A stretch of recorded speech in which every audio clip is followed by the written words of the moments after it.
हमारे मुख्य अतिथि हैं आदरणीय श्री दिखपाल रमोला जी। आप वर्तमान में देहरादून में हैं आज। वैसे आप उत्तर काशी के चिन्याली शहर से हैं और उत्तर काशी जो कि माँ गंगा का उद्गम स्थल है।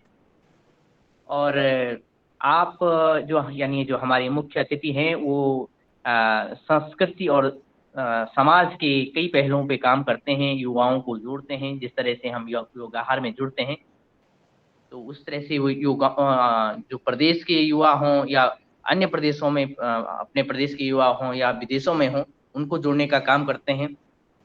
साथ ही अपनी संस्कृति, अपनी सनातन परंपरा और सामाजिक सरोकार से जो आवश्यक पहलू हैं उनके प्रति हमें जागरूक करते हैं। और ये आपकी से जब मुलाकात हुई लगभग 2 दशक पहले, तो आपने अपना जो कार्यक्रम शुरू किए वो भागीरथी मेले से शुरू किए। माँ भागीरथी यानी माँ गंगा के किनारे जो हम स्वच्छता अभियान की बात करते हैं और जो संस्कृति बात करते हैं या हम सनातन परंपराओं की बात करते हैं, तो आपने इन सभी पहलुओं को जोड़ा है माँ गंगा जी से। और ताकि माँ गंगा की जी की स्वस्थता भी और स्वच्छता भी बनी रहे और हम सभी लोग स्वच्छ रहें। तो वहाँ पे जो उत्तरकाशी क्षेत्र है वहाँ पे भागीरथी मेले होते थे बहुत पहले पुरातन काल में, वो विलुप्त हो रहे थे। तो आदरणीय दिखपाल रमोला जी ने उन भागीरथी मेलों को फिर से जीवित करने का कार्य किया है। साथ ही आपकी बड़ी बात यह है कि आप से अगर कहा जाए तो एक ही दिन में आप हजारों युवाओं को एक जगह पर इकट्ठा करने की क्षमता रखते हैं। आप कई प्रादेशिक सांस्कृतिक प्रकोष्ठ के अध्यक्ष रहे हैं। तो मैं आपसे निवेदन करता हूं आदरणीय दिखपाल रमोला जी, सबसे पहले तो आपका स्वागत है और साथ में ही आज आप अपनी बात रखिए कि किस तरह से आप युवाओं को जोड़ने, भागीरथी मेलों को आगे बढ़ाने और सामाजिक सरोकार को आगे बढ़ाने की पहल कर रहे हैं। आदरणीय दिखपाल रमोला जी। बहुत बहुत धन्यवाद दिनेश हेमवाल जी। हाँ। मैं आपका दिल की गहराई से धन्यवाद करता हूँ कि आपने मुझे आपका योगाहार। कैमरा थोड़ा मेरे ख्याल से हाँ, रंजना बहन जी भी यही कैमरा कहने वाले हैं, आपका कैमरा आप थोड़ा ना आप उसको मेरे ख्याल से तो आपकी फोटो थोड़ा मोबाइल। यूं खड़ी नहीं आ रही है। जी जी जी उसका। हाँ, आपकी हाँ, पिक्चर बराबर नहीं दिख रही है, टेढ़ी हो गई है, सीधा रखिए थोड़ा टेढ़ी कैमरा। होगी वो। आप कैमरा खड़ा सीधा कर दीजिएगा। और आपका बहुत बहुत स्वागत है, बहुत बहुत स्वागत है। हाँ जी जी जी। जी, बहुत बहुत धन्यवाद। बहुत सुंदर।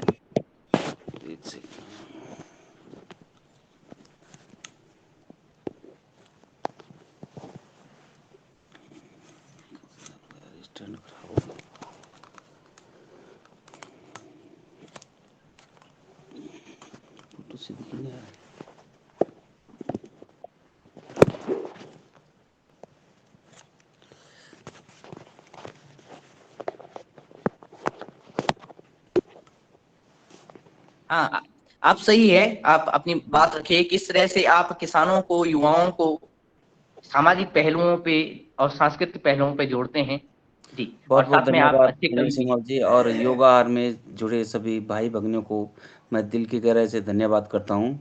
आपका जो ये कार्यक्रम है, जैसा आप बता रहे हैं, 595 दिवस से निरंतर जारी है और बिना किसी बाधा के, ये एक बहुत बड़ी उपलब्धि है। क्योंकि किसी भी कार्यक्रम को आरंभ करना ठीक है, लेकिन उसे आगे तक ले जाना एक कठिनाई का काम है। लेकिन जिस तरीके से आपका योगाहार कार्यक्रम चल रहा है, उसके लिए मैं आप सभी भाई भगिनियों को बहुत बहुत धन्यवाद देता हूँ और हृदय की गहराई से धन्यवाद इंगित करता हूँ। मैं दिखपाल रमोला देवभूमि उत्तराखंड से हूँ। और अभी भागीरथी की बात की, तो भागीरथी मेलों का पतन, जैसे कि आपको सभी को पता है कि एशिया का सबसे बड़ा बांध टिहरी बांध जब बना, तो उसमें हमारी कई एकड़ भूमि और कई गांव उस स, उस झील में समा गए, और उस झील के साथ समा गए। हमारे लोगों को पुनर्वास उन विस्थापित तो किया गया, लेकिन वो जो हमारी उपजाऊ जमीन थी नीचे की, वो सारी झील में समा गई। और उन्हीं भागीरथी के तट पर जो हमारे मेले होते थे, एक संस्कृति थी, पुरातन संस्कृति थी, वो संस्कृति का भी अंत हो गया। कई सालों तक ये प्रयास देखा गया है कि वो मेले फिर दोबारा नहीं हुए। आपको घनसाली से लेके अगर टिहरी से चिन्यालीसौर तक करें तो कम से कम 35 किलोमीटर, और घनसाली से चिन्यालीसौर तक 40 किलोमीटर की एक लंबी झील में हमारे 25 ऐसे अहम मेले थे जो पुरातन संस्कृति के घोतक थे। लेकिन वो टिहरी बांध बनने के बाद वो सारे मेले उसमें समा गए। हमने धीरे धीरे प्रयास किया कि हमारे लोगों को इकट्ठा किया, और उसमें हमने देखा कि हमारे जो लोग थे वो मेले थे, उनके लिए हमने सबको जागृत। आवाज आ रही है? और हाँ जी उसमें जी जी, हमने आ रही है। प्रयास करके काफ़ी लोगों को अपने साथ जोड़ा और धीरे-धीरे यह प्रयास किया, और जो वहाँ पे जितने भी मेले थे उन्हें पुनर्जीवित करने का काम किया, क्योंकि ये मेले ऐसे नहीं थे कि किसी के, ये मेले एक्चुअली जब हमने इसका इतिहास ढूँढा तो भागीरथी द्वारा जो माँ गंगा को धरती पर लाया गया, और उस बहुत उसके कुछ समय बाद एक कालांतर के बाद जो ऋषि मानधाता हुए थे, और उन्होंने भागीरथी के प्रयास को एक महोत्सव के रूप में मनाना शुरू किया। तो गंगा सागर के तट पर सिर्फ देवभूमि में नहीं, जहाँ जहाँ गंगा भागीरथी गई वहाँ वहाँ उनका महोत्सव मनाया जाता था। लेकिन धीरे धीरे क्या हुआ कि कुछ समय बाद वो मेले उस जो जगह थी उनके नाम पे, नगुण मेला, देवी सौड़ मेला, उन जगहों के नाम पर पड़ना शुरू हो गया, और वो मेले चलते थे, और वो हमारे मिलन केंद्र भी होते थे, क्योंकि उन मेलों के लिए हमारे जो भाई बंधव मानव जो थे वो छुट्टियों में आते थे और उन मेलों में शामिल होते थे, और वो मिलन केंद्र भी थे, अनेक सांस्कृतिक उत्सव होते थे। और उस इन मेलों के पतन के साथ साथ एक हमारी संस्कृति का भी पतन हो गया था, जिसे पुनर्जीवित करना आवश्यक था। तो हमने प्रयास किया, उन मेलों को पुनर्जीवित किया, और हमारे जो थे, और हमने एक नारा भी दिया था, रोजगार हो या व्यापार, भूमिधर को उस पर पहला अधिकार। क्योंकि जब वहाँ के लोगों को हमने जोड़ा तो देखा कि नदी के किनारे जितने भी कचरा पड़ा था, हमारी एक टीम थी, काफ़ी लोग हमारे युवा हमारे साथ जुड़े थे। सेमल जी खुद हमारे साथ जुड़े हैं उस समिति के, जो हमारा संगठन था उसके पहाड़ी पहचान जनमंच के माध्यम से हमने लोगों को इकट्ठा किया था।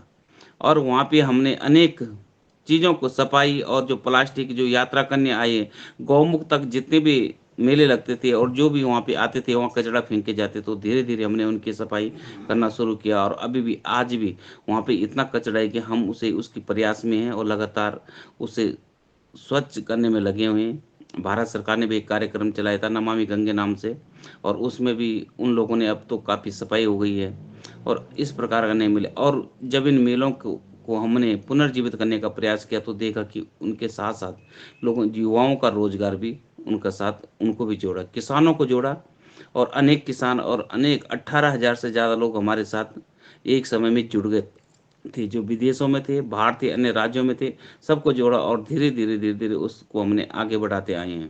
तो इस प्रकार हम अपना प्रयास निरंतर जारी रखे हुए हैं, और इस प्रकार से अनेक सामाजिक कार्यों में, सामाजिक सौहार्दों में, और जो हमारी परंपरा थी जो कि समाप्त होने वाली थी, उनको हमने पुनर्जीवित करने का पुनः प्रयास किया, और धीरे धीरे उनको आगे बढ़ाते रहे हैं। बहुत बहुत धन्यवाद। और साथ ही अगर आपको कोई कविता याद हो, चाहे युवाओं से हो हाँ, चाहे समाज कविता सेवकों से तो हो। अभी मैंने एक उसमें भागीरथी के मेले जब उसमें काम कर रहे थे तो हमने एक कविता बनाई थी, उसकी 2 लाइन याद है, वो सुना देता हूँ। प्रकृति का हो न दुहन हरे भरे रहे वन, प्रकृति का हो न दुहन हरे भरे रहे वन, कहीं ऐसा ना हो जाए कल खतरे में पड़ जाए जीवन। अच्छा, जो दूसरी बात ये है कि आपने जैसे सामाजिक सरोकार होगी, सांस्कृतिक जो कार्यक्रम है, सांस्कृतिक पुरोधा है, उनको जोड़ने का जो कार्य किया, तो किस तरह से आप, जैसे नरेंद्र सिंह उत्तराखंड में, सदन को बताना चाहूंगा कि उत्तराखंड में एक प्रसिद्ध कवि है नरेंद्र सिंह नेगी, और जी, उन्हीं की जो परंपरा से कई कवि और गीतकार हुए हैं, उनको भी जी, आदरणीय रमोला जी ने जोड़ा है एक मंच से। और बार बार आप ये कार्यक्रम, चाहे उत्तरकाशी हो या देहरादून हो या रुद्रप्रयाग हो या त्रिवेणी नारायण हो, आप वहाँ पे सबको ले जाते हैं, सबको समागम करते हैं, कोऑर्डिनेट करते हैं। तो ये आप कैसे कर लेते हैं और किन किन लोगों को जोड़ा है आपने? सेमल जी, हम सबसे पहले जिस क्षेत्र में कार्यक्रम करते हैं, पहले उस क्षेत्र के जो लोकल कलाकार है, उभरती हुई प्रतिभा है, उन लोगों को हमने एक सूचीबद्ध किया है। कुछ क्षेत्र के कलाकार हैं, गायक हैं जो संस्कृति के क्षेत्र में काम कर रहे हैं, उनको सूचीबद्ध किया। सबसे पहले सूचीबद्ध किया कितने कलाकार हैं, कितने कवि हैं, कितने लोक गायक हैं, और धीरे धीरे हमने जो है हमारे साथ सभी कलाकार जुड़ना शुरू हो गए। जैसे लोक गायक साहब सिंह रमोला है, धूम सिंह रावत है, और हमारे जो उत्तराखंड के कवि हैं नयन सिंह नेगी जी हैं, और प्रीतम वर्तमान जी, अनेक लोक गायकों को हमने इसमें जोड़ा और धीरे धीरे उन्हें सूचीबद्ध किया। और जब जिस जगह जिस क्षेत्र में जिनकी जरूरत पड़ती है तो हम उन्हें निमंत्रण देते हैं और वो वहाँ पे आते हैं और अपना एक संदेश भी दे के जाते हैं कि हमने किस तरीके से अपनी इस संस्कृति को विदेशों तक पहुंचाया है, किस तरीके से हम अपनी संस्कृति पे काम करें, और तमाम लोगों के हम अनुभव लेते हैं। और आज की डेट में मैं बताऊं, उत्तराखंड के जितने भी लोक गायक हैं, मुझे लगता है कि 80% से ज्यादा डाटा हमारे पास उपलब्ध है लोक गायकों का। लोग जो कवि हैं, लेखक हैं, उन सबको हमने सूचीबद्ध करके अपने पास एक डाटा इकट्ठा किया है। और वो धीरे धीरे उन लोगों की भी रुचि बढ़ी, और जहाँ उनके कहने पे भी कभी लोक गायकों की इच्छा हुई कि भाई फलानी जगह कार्यक्रम होना चाहिए या ऋषिकेश में होना चाहिए, हमने एक कार्यक्रम किया था, श्री गंगा भागीरथी महामहोत्सव। भागीरथी महामहोत्सव, इस सभी मेलों का नाम पहले गंगा भागीरथी महामहोत्सव ही था, वो धीरे धीरे जगहों के नाम पे पड़ा। वो चिन्यालीसौड़ में किया था, देहरादून में किया था, ऋषिकेश में किया था। तो उसमें हमने देखा, और एक दिन का नहीं, उस एक सप्ताह का कार्यक्रम था, एक सप्ताह कार्यक्रम किया। उनमें अनेक जितने हमारे सूचीबद्ध कलाकार हमारे साथ जो जुड़े थे, उन सभी लोगों का हमने 10-10 मिनट का कार्यक्रम उस में रखा था। और सभी आज की डेट में लगभग हमारे पास जो गायक हैं, छोटे बड़े गायक हैं, 2500 से ऊपर लोग गायक सूचीबद्ध हैं। और कभी 300 से ऊपर कभी भी हमारे पास सूचीबद्ध हैं जो उत्तराखंड में गढ़वाली भाषा के कवि हैं। तो जो तमाम लोग कार्य कर रहे हैं, तो उन सभी लोगों को हमने सूचीबद्ध किया, और उन लोगों से हमें आज प्रेरणा मिलती है। वो लोग खुद भी काम कर रहे हैं कि हमारी देवभूमि की जो संस्कृति है उसको हम कैसे आगे बढ़ाएं। हमारे यहाँ जैसा थड़िया, चोफला, रांसू, उत्तरकाशी का धनुष बाण नृत्य था, अनेक क्षेत्रों की अलग अलग परंपराएं थी। वीरांगनाएं थी, जैसे तिलु रौतेली थी। तिलु रौतेली एक ऐसी वीरांगना थी जिसने कई गढ़ों को तोड़कर अपने जो अत्याचार हुआ था उसके खिलाफ आवाज उठाई थी, और उसके बाद कई गढ़पतियों के साथ संघर्ष किया था। और हमारे वीर माधो सिंह भंडारी थे, जिन्होंने आज जो तिब्बत में वहां तक टिहरी रियासत की सीमाएं को फैलाया था। और जो सेनापति थे टिहरी रियासत के, उनके ऊपर कार्यक्रम किया। जीतू बकड़वाल थे महानायक, अनेक महानायकों को संग्रहित करके, उनके इतिहास को संग्रहित करके, अनेक लोक कवियों को, अनेक लोक गायकों को और संस्कृति प्रेमियों को, संस्कृति योद्धाओं को अपने साथ जोड़ा। और एक लंबे समय से ये सिलसिला चल रहा है, और अभी भी हमने इस सिलसिला बनने और पहाड़ी पहचान जनमंच में अनेक लोग जुड़े हुए हैं जो विदेशों से। और इसके साथ साथ फिर हमने अब आर्थिक रूप से हमने कैसे लोगों को मजबूत किया, बच्चों के, हमारे जो भाई बंद हैं जो विदेशों में काम कर रहे हैं, आज भी कई ऐसे विद्यालय हैं जो गरीब बच्चों के लिए सीधा डोनेशन, उनकी फीस, किताब और सारी चीजें उपलब्ध कराते हैं पहाड़ी पहचान जनमंच के माध्यम से। अनेक स्कूलों में आज भी हम कम से कम 100 बच्चों को गोद लिए हुए हैं जिनके जो अपना भविष्य संवार रहे हैं, और वहां तक उनकी अनेक चीजें, जो चाहे कपड़ा हो, चाहे किताब हो, चाहे उनकी फीस हो, वो सब पहाड़ी पहचान जनमंच के माध्यम से दिया जा रहा है। जी। तो मैं अब आदरणीय श्री पवन कुमार जी, जो हमारे पतंजलि योगपीठ से हैं, पोरी की सीजीएम हैं, और इस मंच को संवारते हैं, मार्गदर्शन देते हैं, आपसे निवेदन करता हूं कि आप आएं और कृपया अपने विचारों को व्यक्त करें। जी, धन्यवाद दिनेश जी। और आज के हमारे मुख्य अतिथि दिक्पाल रमोला जी, आपका अभिनंदन है, स्वागत है। धन्यवाद।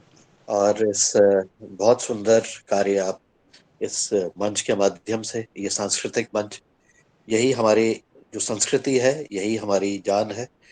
और ये हमारा एक द्योतक है कि हम किस प्रकार से आगे बढ़े और हम क्या पुरातन चीजों को आगे लेकर के आए। और उत्तराखंड में और पूरे भारतवर्ष में जो हमारी संस्कृति है, पुरातन संस्कृति है, सनातन संस्कृति है, वही हमारी पहचान बनी। और उसी से अनेक मायनों में उसका हमारा समावेश रहा है हमारे जीवन में, हमारे मूल्यों में।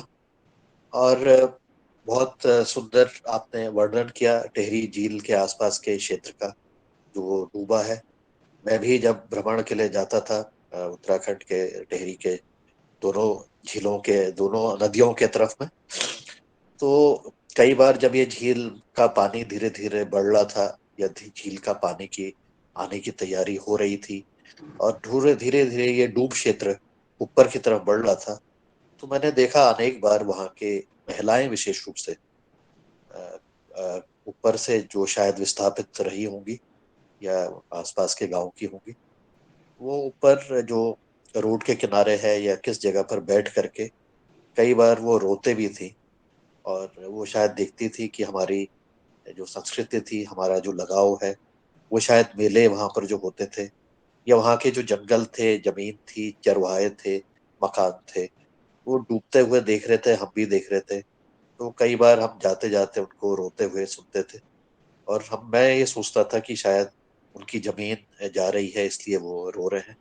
लेकिन मुझे एहसास हो रहा है कि शायद इसके अलावा भी जो वहाँ के जो संस्कृति थी, जो आपने बताया, बहुत रिच कल्चर था, मेलों के माध्यम से लोग का मेल मिलाप होता था।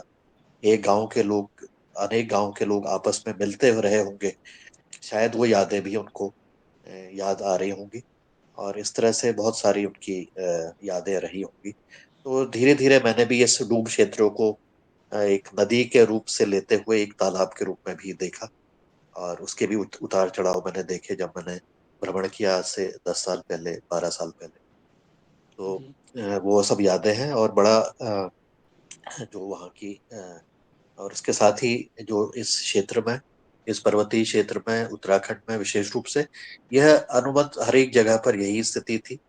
और लेकिन धीरे धीरे जो पलायन हुआ, जो भौतिकवादी पलायन हुआ या जो सुविधाएं के नहीं होने की वजह से या जो व्यवस्थाएं जो थी उनके ध्वस्त होने की वजह से जो पलायन हुआ, उसमें हमारे कल्चरल मूल्यों का भी ह्रास हुआ। लेकिन धीरे धीरे आप जैसे लोग यहाँ पर इस तरह से कार्य कर रहे हैं, तो निश्चित रूप से जो लोग वहां पर वर्तमान में रह रहे हैं उनको जरूर इसका फायदा मिल रहा है और इसके लिए आप बधाई के पात्र हैं। इसी तरह से हमें अपने यहाँ पर भी हमारी संस्कृति है, यहाँ पर भी हमारे कृषि का भी इतिहास बहुत गौरवपूर्ण है और इसी गौरवपूर्ण इतिहास की वजह से ही शायद भारत को एक सोने की चिड़िया कहा जाता था, क्योंकि खेती बाड़ी और उसका इंटीग्रेशन, चाहे वो पशुपालन के साथ हो चाहे अन्य चीजों के साथ हो, वो हमारे कल्चर का हिस्सा हमारा रही। और अभी भी हम अपने जो भी त्योहार वगैरह हमारे मनते हैं देश के विभिन्न कोनों में, वहां पर भी इसी तरह से लोग अपने कृषि के साथ, कृषि कार्यों के साथ जुड़े हैं और पर्यावरण के साथ जुड़े हुए हैं।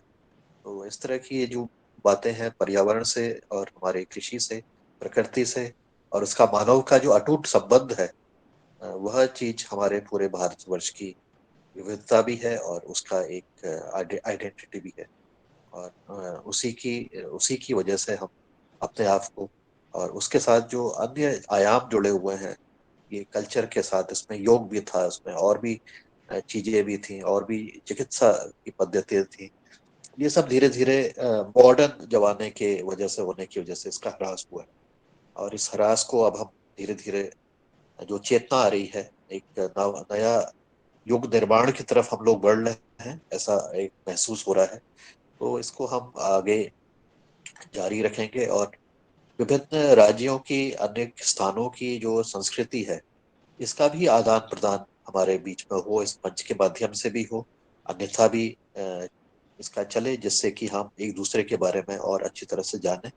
आज के इंटरनेट के जमाने में ऐसा आदान प्रदान करना आसान हो गया है और योगाहार जैसे मंच के माध्यम से भी जब हम बातचीत करते हैं तो हम इस तरह की चीजों को हम और गहराई से समझते हैं। वो चीजें जो कि हमें ना सिखाई गई ना पढ़ाई गई और जिसका कि एक शून्यता रही, अब पुनः उस कार्य की तरफ हमें बढ़ना है। तो आपका बहुत अभिनंदन कि आपने इस तरह से जो इस क्षेत्र में, गढ़वाल क्षेत्र में आप काम कर रहे हैं और इससे निश्चित रूप से लोग हमारे लाभान्वित होंगे। और इस तरह के जो आपके साथ के जो ऐसे कलाकार हैं उनको भी कभी आप इस मंच पर लाएंगे, ऐसा भी अनुरोध है, जिससे कि यहाँ की जो कल्चर है, यहाँ की जो वाणी है, यहाँ के हो सकता है कि वाद्य यंत्र में भी कुछ ऐसे साथी दक्ष हों तो उनको भी हम सुन पाएंगे और अप्रिशिएट कर पाएंगे कि हमारी जो संस्कृति है और जो हमारा कल्चर है उसको दुनिया के सामने रहे, सबके सामने रहे। तो बाकी बाकी राज्यों के भी हमारे साथी उससे उसको एक अंडरस्टैंड करेंगे, अप्रिशिएट करेंगे। और उत्तराखंड की तो देवभूमि है, तो देवभूमि में जब वो आएंगे तो इन सब चीजों को भी उनके याद में रहेगा, ध्यान में रहेगा।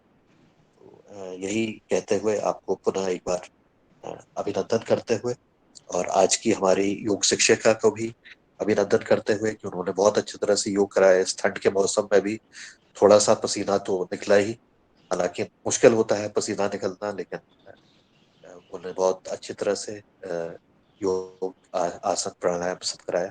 तो उनका भी बहुत अभिनंदन और पुनः इस मंच को फिर से प्रणाम करते हुए अपनी वाणी को विराम देता हूँ। नमस्कार। नमस्कार, बहुत बहुत धन्यवाद सभी भाई बहनों को। जी, मैं फिर आदरणीय रंजना बहन जी के पास जाता हूँ और ये निवेदन करता हूँ कि अन्य किसान बंधु या हमारे युगार जो सदस्य हैं वो आदरणीय मुख्य अतिथि से वार्ता करना चाहें या सामान्य वार्ता को आगे बढ़ाना चाहें तो आदरणीय रंजना बहन जी। जी धन्यवाद आदरणीय भैया जी। जी मुनीलाल भैया जी है, वो आगे का मंच देख लीजिए। जी आदरणीय भैया जी। ओम धन्यवाद आदरणीय रंजना बहन जी और हमारे आज के आदरणीय दिखपाल सिंह जी और हमारे आदरणीय पवन सर जी और बहन जी वर्षा जी ने जो आज योग कराया चीफ गेस्ट के रूप में। आज जो हमें पुरानी परंपरा मेला गांव में जो लगते थे उनके जल संरक्षण और स्वच्छता के ऊपर जो पर्यावरण के लिए आप टीम के साथ काम कर रहे हैं, ऐसे पोशाक को नमन करता हूं। आदरणीय पवन सर जी का जो मार्गदर्शन हमें प्राप्त हुआ और आदरणीय पवन सर जी शुरू से ही गांव एक आदर्श कैसे बने, हमारी भारतीय संस्कृति सभ्यता स्वच्छता और निर्मल ग्राम जैविक ग्राम योग ग्राम आदर्श ग्राम बनाने की जो परिकल्पना है वही दिशा में आदरणीय हमारे चीफ गेस्ट महोदय देखपाल जी जो आदरणीय दिनेश जी ने आज उनको आमंत्रित किया है, मैं सदन को प्रणाम करता हूं। और मैं इसी क्रम में बताना चाहता हूं कि अभी हम 2 दिन के जो प्रवास पर थे नर्मदापुरम में, तो ये हमारा पतंजलि दैनिक योगाहार कार्यक्रम का जो संचालन हो रहा है ये लगभग देश भर में इसकी आभा फैली है। और इटारसी में जो कार्यक्रम हुआ था, चूंकि जो सदन में जिनको अभी जानकारी नहीं है, बताना चाहता हूं कि हमारे सभी भाई बहन जो ऑनलाइन जुड़ते हैं इस दैनिक योगाहार कार्यक्रम में, वह जो इटारसी में 2 दिवसीय कार्यक्रम ऑफलाइन किया गया। आपस में एक दूसरे से परिचय हुआ, मिले। परिचय तो पहले था लेकिन ऑनलाइन था। आपस में मिले और मिल करके जो किसानों का अच्छे किसान हैं जो उनका फार्म विजिट कराया गया और वहाँ पे किसान संगोष्ठी का आयोजन किया गया। सुबह से योग किया गया जैसा हम करते आए हैं।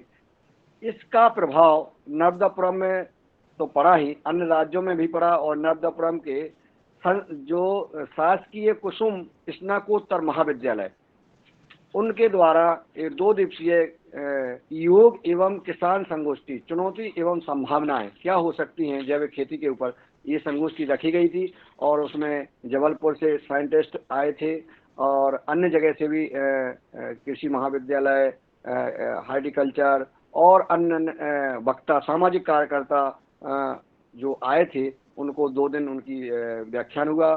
छात्रों को और किसानों को एक साथ बैठा करके, और जिसमें हमारे छात्र थे और छात्राएं भी थी, उन्होंने 2 दिन का कार्यक्रम हुआ। बहुत अच्छा कार्यक्रम हुआ जिसमें हम सब आपस में मिले, सामाजिक चर्चाएं हुई और योगाहार कार्यक्रम के उन्होंने कहा कि इससे प्रेरणा लेकर के हमने ये कार्यक्रम रखा है। तो अब सरकारी संस्थान अगर महाविद्यालयों में विद्यालयों में इस प्रकार के कार्यक्रम होने लगे कि हमारे प्राकृतिक जैविक खेती कितनी आवश्यक है, हमारा आहार कितना जरूरी है, इस विषय पर लगातार चर्चा हुई।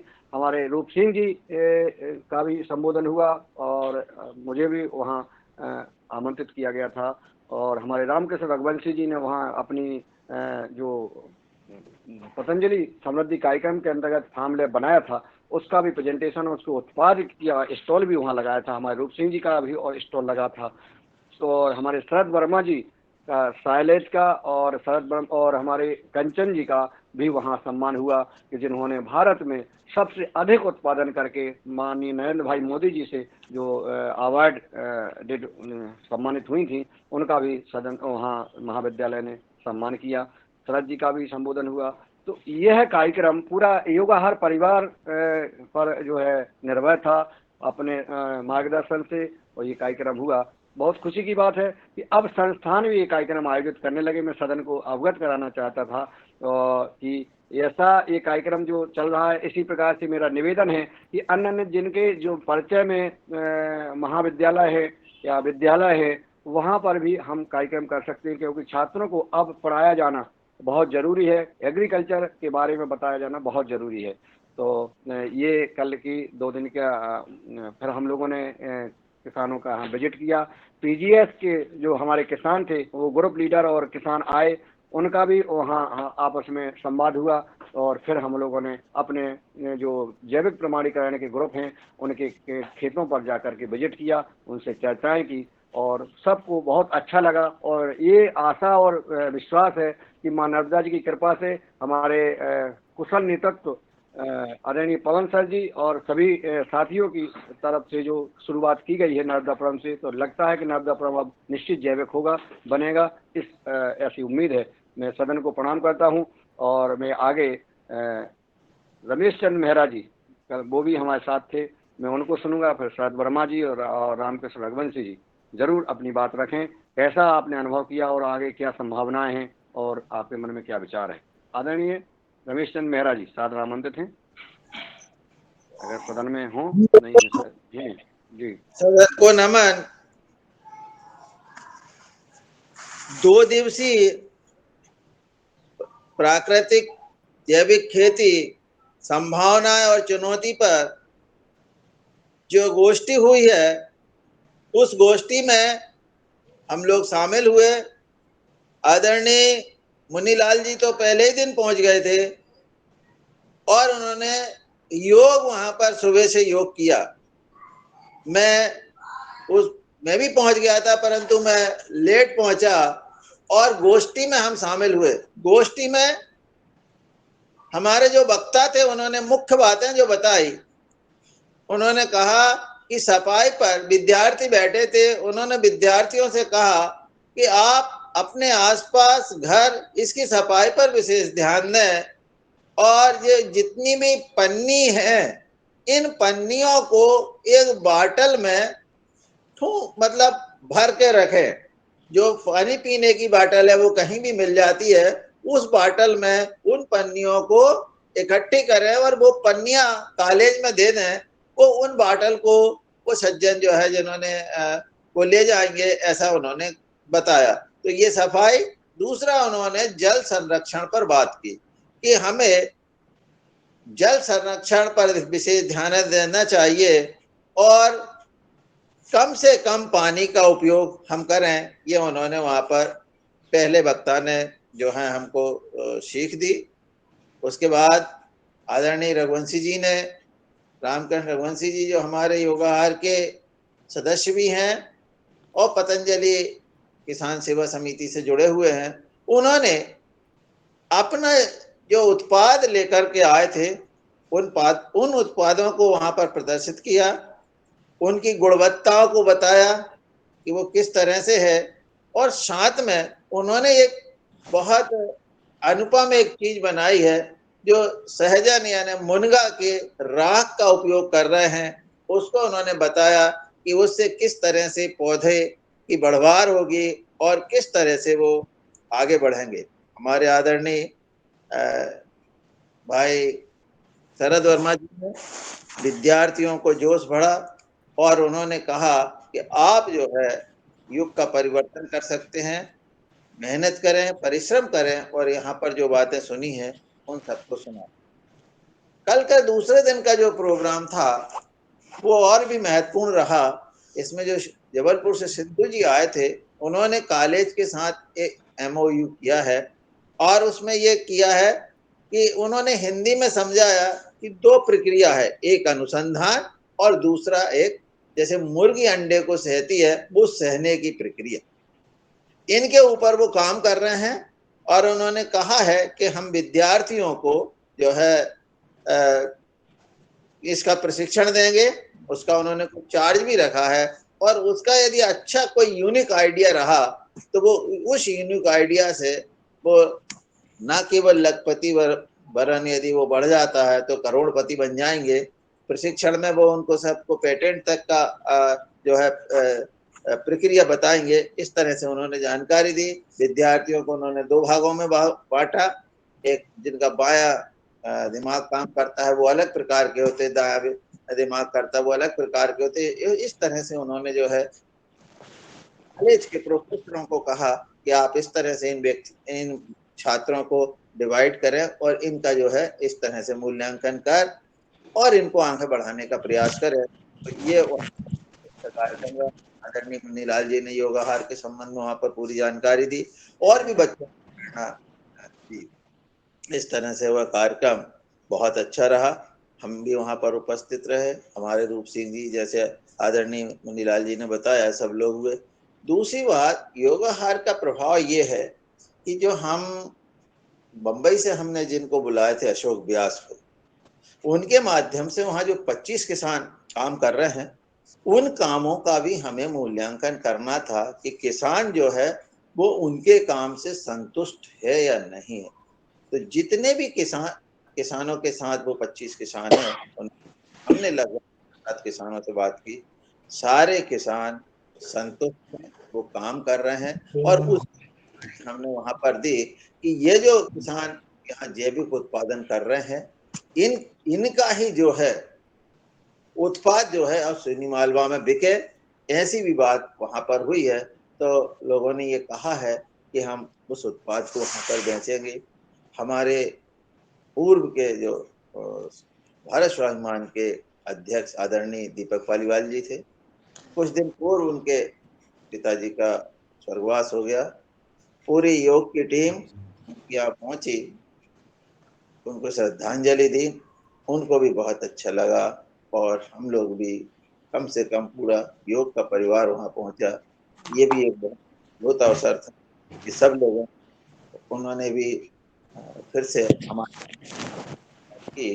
तो इस तरह से हम देखते हैं कि यदि हम लोग अपने परिवार में जाते हैं, इसी तरह से हम वहां गए तो बड़ा आत्मीय भाव हुआ। सब लोगों ने वहां श्रद्धांजलि दी, पुष्पांजलि दी। इस तरह से हम लोगों का 2 दिन का कार्यक्रम बहुत सुंदर रहा।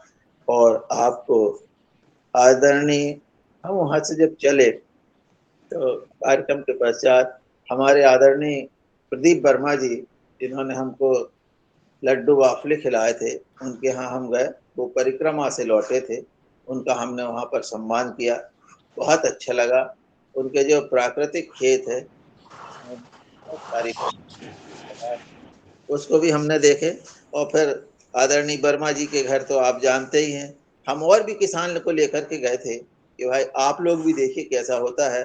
तो 3 किसान और हमारे जो नए थे, कल जो 3 किसान नए उसमें गए थे, तो उनको बल्लर का, कि बल्लर किस तरह से पैदा करते हैं, किस तरह से वो फेरोमोन ट्रैप लगाते हैं, किस तरह से वो कीटाणु उसमें आते हैं, वो सब उनको बताया, उनको समझाया।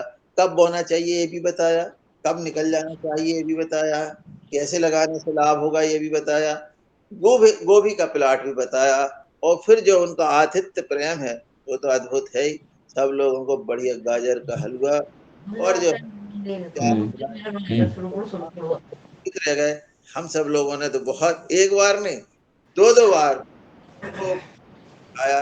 शाम को आदरणीय रघुवंशी जी हमको लेकर, और इस तरह से हमारा पूरा कार्यक्रम बहुत ही अच्छा रहा, सुंदर रहा। ओम, सभी को नमन। और आज की योग कक्षा भी बहुत अच्छी रही जी। ओम। 20 मिनट का था मेरा, 20 मिनट का था मेरा। धन्यवाद रमेश चंद्र मेहरा जी।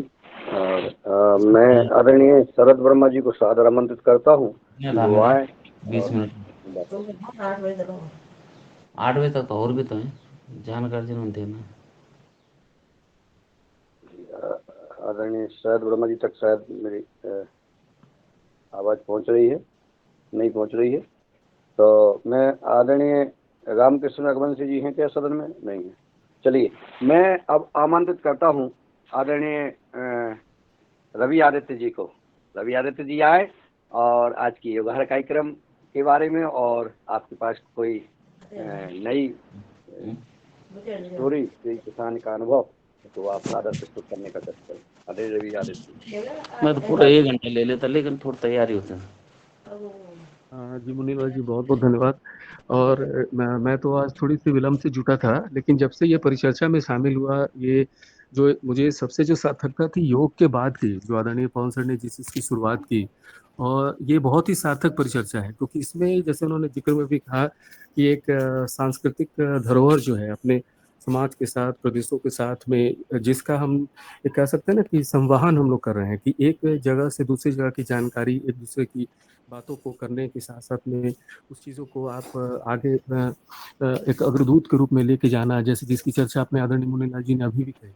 अभी मैंने जस्ट कुछ मिनट पहले ही एक न्यूज़ आई थी हिंदू न्यूज़पेपर में, जीआई टैगिंग के ऊपर में, क्योंकि केरला के 5 जो उत्पाद थे उसको भी जियो टैगिंग में शामिल किया गया। अब आप लोग इस बात को जानते होंगे कि जियो टैगिंग का जो उद्देश्य था, कि मूल रूप से कृषि क्षेत्र का वो जो उत्पाद है उसके प्रतिनिधित्व को करने के लिए, कि वो उसकी क्या महत्ता है, किस प्रकार उसकी मानक है, किस प्रकार उस चीज़ को हम दे सकते हैं, उसमें एक अच्छी शुरुआत की गई थी। और इसमें एक जो भौगोलिक संकेत होता है, मैंने इसको जीआई को रिप्रेजेंट भी करता था कि भौगोलिक संकेत के रूप में इसको शामिल किया गया। एक कुल रूप से देखेंगे तो अभी तक में स्थिति ये है कि भारत में कुल 432 या 400 के करीबन, 400 से ज्यादा ही लगभग जियो टैगिंग इसको किया जा चुका है, क्योंकि ये 2017 से इसकी शुरुआत की गई थी।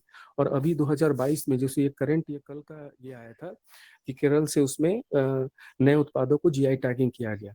तो कहने का ये मतलब है कि एक अगर हम लोग इसको लोकल, जो प्रधानमंत्री जी कहते हैं बहुत सारी चीज़ों में, कि अगर आप कहीं भी जा रहे हैं, यात्रा पे हैं, और वहाँ पे अगर आप लोकल के लिए अगर आप थोड़े से वोकल होते हैं, यानी उस उत्पादों को प्रमोट भी आप करें जो स्थानीय लोग हैं, साथ ही साथ जो टूरिस्ट होते हैं, अगर आप वहाँ के उन चीज़ों को, उत्पादों को जाएं, लेने की कोशिश करें, जानने की कोशिश करें, तो स्वाभाविक है उनको भी एक मोटिवेशनल फैक्टर उनके लिए होता है।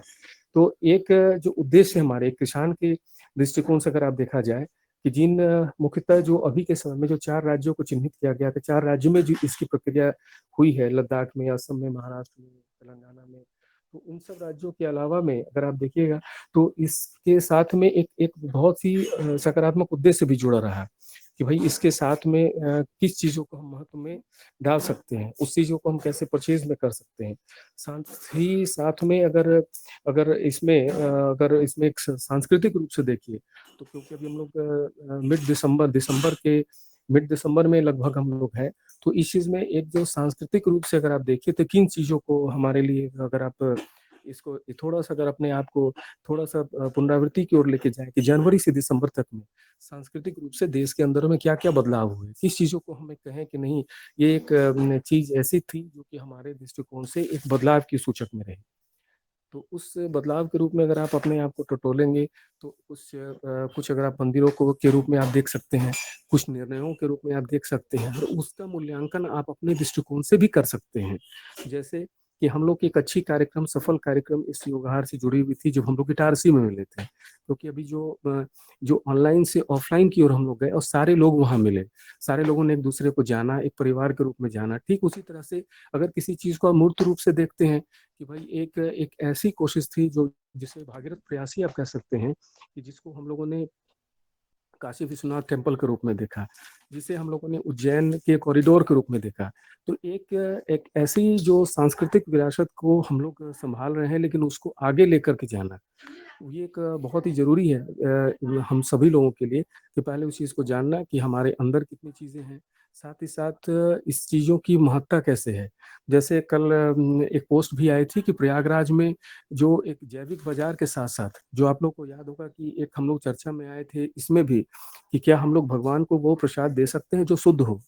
तो उसमें बहुत सारे टेम्पल में मैंने खजराना लिंदौर के मंदिर का जिक्र किया, कि वहाँ पे उस प्रसाद के बारे में कि ऐसा हो रहा है, इस तरह की प्रयास वहाँ की जा रही है। काउंटर पे ये मेंशन किया जा रहा है, जैसे हम लोग कहते हैं ना कि नैवेद्यम प्रसाद जो होती है जगन्नाथपुरी की, तो उसमें उसकी बहुत महत्व होती है, लोग परचेज करते हैं। जो लोग शिरडी की तरफ गए होंगे तो वहाँ की स्पेशल लड्डू रहती है, ठीक उसी तरह से हम लोग क्या उस दृष्टिकोण को सोचें, क्योंकि जहाँ पे संस्कृति की बात आती है, जहाँ व्यवस्था की बात आती है, तो हम लोग के इस वर्ष का तो आप मूल्यांकन वैसा कर ही सकते हैं। उस वर्ष में सबसे बड़ा उदाहरण हमारे लिए जो सामने में आ रहा था कि हम लोगों ने उज्जैन को देखा, हम लोगों ने उस चीज को देखा। तो कहने का अर्थ ये चीज है कि अगर सरकार की दृष्टिकोण के साथ साथ हमारे अंदर जो आंतरिक जो होती है ना, आंतरिक एक पुनरावृत्ति होती है कि आप उस चीज को देखें, आप चीजों पर स्पर्श करें, क्योंकि एक संस्कृति में अगर आप इस चीज को पूरे तरीके से एक शोध के विषय में जाकर देखेंगे, तो हमारे धर्म की के लिए हम लोग हकीकत में इस चीज में बहुत ज्यादा नहीं जान पाए हैं। मुझे तो ये लगा कि भाई कुछ भी नहीं जानते हैं सिवाय ये प्रतीक चिन्हों के अलावा। तो उस चीज को जानने की हकीकत ये है कि अगर जो इंडस वैली सिविलाइजेशन की बात अगर कहा जाए, जहाँ पे हड़प्पा संस्कृति में भी शिव के प्रतीक के रूप में अगर आप म्यूजियम में देखेंगे, तो एक प्रतीक चिन्ह में उस समय की मूर्तियां, उस समय के ये मिलते थे। तो एक मैसेज ये होता था कि उस समय से लेकर के जो बीच में एक नहीं कहते थे कि पूरी तरह से शिलालेखों पर से और हमारे दिमाग में से एक पूरी तरह से इसको मिटाने की कोशिश की गई थी।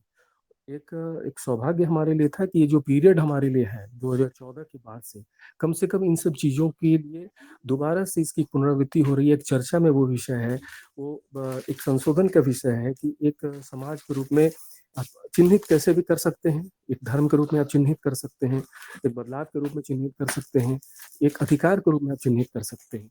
तो बदलाव क्या हो सकता है कि अगर किसी राज्य को एक अलग दर्जा के रूप में है, उसके बदलाव को हम कैसे देखें। एक धर्म के रूप में चिन्हित कर सकते हैं कि हमारी जो अपनी चीजें हैं उसको जो बच्चे हैं, जो वहाँ पे लर्निंग्स है, जितने भी लोग हैं वो जाएंगे, वो देखेंगे इस कालखंड, इस घटनाक्रम से ये चीज जुड़ा हुआ है। किसी भी घटना के पीछे एक कारण होते थे, उस कारण के साथ साथ उन सारी चीजों को किया जाता था। तो एक पूरी सारी प्रक्रियाओं को मैं इसलिए इस चीज को देख रहा था कि जब मैंने अभी जस्ट एक पोस्ट आप लोग से जो एग्रीकल्चर फील्ड वाली जो मैंने डाला अभी जीरो टैगिंग का, तो ये मुझे इस चीज में एक सबसे पॉजिटिविटी चीज ये लग रही है कि आप कभी भी एक उत्पाद के अलावा एक दृष्टिकोण हमारे लिए होगा उस क्षेत्र के लिए, उस क्षेत्र के उत्पाद के लिए, और उस क्षेत्र के से जुड़े हुए मुझे एग्रीकल्चर उत्पाद हो या घरेलू कुटीर उद्योग की बात हो। क्योंकि हमारे एक बजटरी प्रोग्राम में अगर हम कहीं भी ट्रैवल करें, वो उत्तराखंड जाएं या हम उदयपुर जाएं, तो हमें वो चीज़ देखना है, हमें उस चीज़ को करना है। जो आदरणीय पवन सर ऑलवेज जो मिनट टू मिनट बनवाते हैं, मिनट्स ऑफ मीटिंग बनवाते हैं, वो ऑलवेज एक ड्राफ्टिंग करवाते हैं। तो ये एक पैकेज प्रोग्राम है। अगर आप इसको लगे कि नहीं हमें ये चीज़ करना है कि अगर किसी जगह की अगर वो महाराष्ट्र में अगर वो ओनियन वहाँ के लिए पॉपुलर है, उसे जियो टैगिंग पे अगर शामिल किया गया है, तो किस प्रकार से किया गया है। यानी एक जो लर्निंग हैबिट है वो आपको जानने के लिए वो सांस्कृतिक रूप से भी हमें पहचानना होगा, और साथ साथ जो एक विरासत हमारे लिए है वो धर्म के आधार पे हो, कृषि के आधार पे हो। और ये चीज़ हमेशा से ही सफलता का हमारे लिए कारण रहा है, क्योंकि हम लोगों ने मूल रूप से उसको छोड़ा था। सभी जो किसान बंधु रहे हैं, जितने भी व्यक्तिगत रूप से रहे, सभी लोगों ने उस चीज़ों को छोड़ करके अगर और हम लोगों ने उस चीज़ को अपनाया जिस चीज़ की मार्केटिंग हमारे दिमाग में कर दी गई कि ये हमारे लिए सर्वोत्तम हो सकता था, क्योंकि हकीकत थी कि हमारे लिए बेहतर वही था। और इसमें आदरणीय भट्ट सर ने कई एक बार जो बीजों के संरक्षण में इस बात की चर्चा में भी हम लोगों को बताई, वो हमारे नेपाल के सत्र की बात हो या पहले की बात हो, तो आप सभी लोगों से एक अनुरोध होगा कि इस चीज़ों को एक बार देखते चलें कि भाई एक जो घटनाक्रम है जो हमारे जीवन में है, वो सारे घटनाक्रम का कहाँ से जुड़ा हुआ है। विशेष करके अगर 2022 का ही हम लोग इस घटनाक्रम में लेके चले, तो एक हर एक चीज एक दूसरे को रिप्रेजेंट कर रहा है, धर्म के क्षेत्र में हो या फिर हमारे कार्य के क्षेत्र में हो या विशेषकर एग्रीकल्चर के क्षेत्र में हो। आप सभी लोगों का धन्यवाद, और विशेषकर वैसे किसानों के लिए जो अभी मुनीलाल जी और रमेश चंद्र मेहरा जी और वंशी जी लोग आप लोग एक सत्र में शामिल हुए, तो ये बहुत ही सकारात्मक ऊर्जा हमें देता है। कारण क्या है कि एक परिचर्चा जो आपस में होती है, लोग सामने में मिलते हैं, इस बात को शामिल करते हैं और इस चीज़ को आगे प्रमोट करते हैं कि इस चीज़ हमें करनी चाहिए। क्योंकि अभी जो कुछ दिन पहले कल ही मेरे बिंदेश्वरी जी से बात हो रही थी अंजीर के ऊपर में, कि अंजीर के लिए जो मार्केट था, जो कि एक मन में रहता था कि जम्मू कश्मीर के क्षेत्र से आ रहा है, और अंजीर अगर हमारे क्षेत्र में किसान उसके उत्पादन को कर रहे हैं, सॉइल टेस्टिंग की बात कर रहे हैं, और उसकी मार्केटिंग के लिए अगर कोई संस्था कह रही है कि नहीं आप उसकी बेस्ट वाई जो होगी, जो उत्पाद होगी, हम उसको परचेज कर लेंगे, तो एक साथ ही साथ प्रशिक्षण की भी बात आई। तो एक किसान के साथ क्या है कि प्रयोग धर्मिता सदैव अपनाना चाहिए कि आप क्या कर सकते हैं। और अलग अलग राज्यों की जलवायु के आधार पे परेशानियां हो सकती हैं, लेकिन किसान अपने आप में हठधर्मी और अपने आप में बहुत ही प्रयोगधर्मिता के साथ एक अच्छा वैज्ञानिक है, क्योंकि इनके साथ जो होती है वो लर्निंग हैबिट होती है, कि प्रैक्टिकल हैबिट होती है, और प्रैक्टिकल सबसे ज्यादा सफल है। क्योंकि अभी सक्सेस स्टोरी में भी कई लोगों ने सुना होगा कि जब जीवामृत बनाने में, विशेषकर जब हमारे बब्बन जी की बात आई थी, तो उन्होंने कहा कि मैं दूध का भी प्रयोग करता हूँ। तो बहुत सारे लोगों को मैंने देखा कि किसान की एक अनोखे अपने प्रयोग है अपने अपने क्षेत्रों में। तो एक चीज हम लोग एक योगाहार का जो हमारा मंच रहा है, बहुत ही ज्यादा वोकल रहा है कि खुल के हम लोग उनकी बातों को सामने ला सके हैं, उनकी बातों को बता सके, उनके अनुभव को साझा कर सकते हैं। आप सभी लोगों का बहुत बहुत धन्यवाद, बहुत बहुत आभार।